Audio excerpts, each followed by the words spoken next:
பெண்களே இந்த தலைப்புல வராரே, ஒரு அரங்கம் நிறைந்த கைதட்டுவதா தாங்க தம்பி. ஒரு அற்புதமான உரையை இந்த வேலைக்கு தாங்க, மன்றத்துக்கு தாங்க.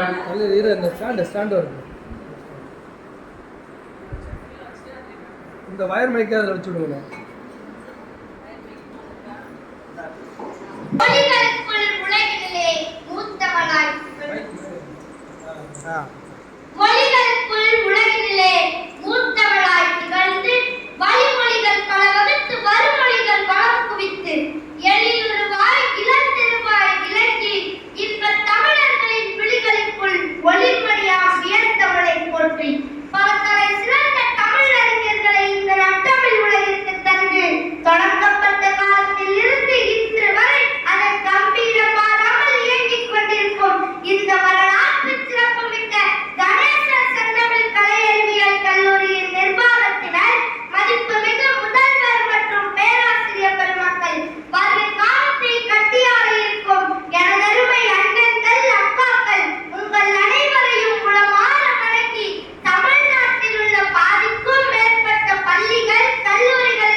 ஒரு குழந்தை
ஒரு பெண்ணுக்கு இன்னொரு பெண் தான் மிகப்பெரிய சவால். பெண் சிசுக்களை கல்வி மறுத்தல், பள்ளிகளில் போதுமான கழிப்பிட வசதியின்மை, காதலிக்க மறுத்தால் ஆசிட் பீச்சு, சாதி மாறி காதலித்தால் அறிவால் வெட்டு, திருமணமான பிறகு வரதட்சணை கொடுமை தொடர்வதற்கு யார் காரணம்?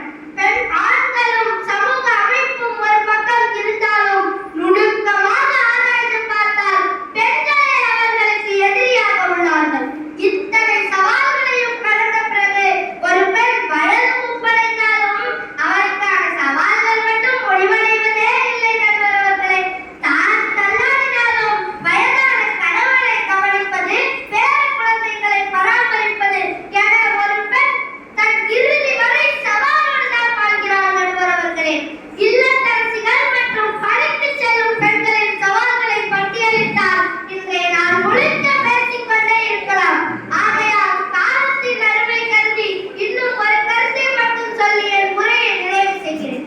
பேசத் தயங்கினால் ஊமை என்றும், பேசினால் வாயாடி என்றும், சிரிக்கத் தயங்கினால் முசுடி என்றும், சிரித்து விளையாடினால் அடக்கமில்லாதவள் என்றும், வெளியுலகம் அறியாமல் இருந்தால் பேதை என்றும், வெளியுலகம் வெளியில் சென்று வந்தால் ஊர் சுற்றி என்றும், இந்த சமூகம் அவர்களுக்கு மாறி மாறி பல சவால்களை கொடுத்துக் கொண்டேதான் இருக்கும்.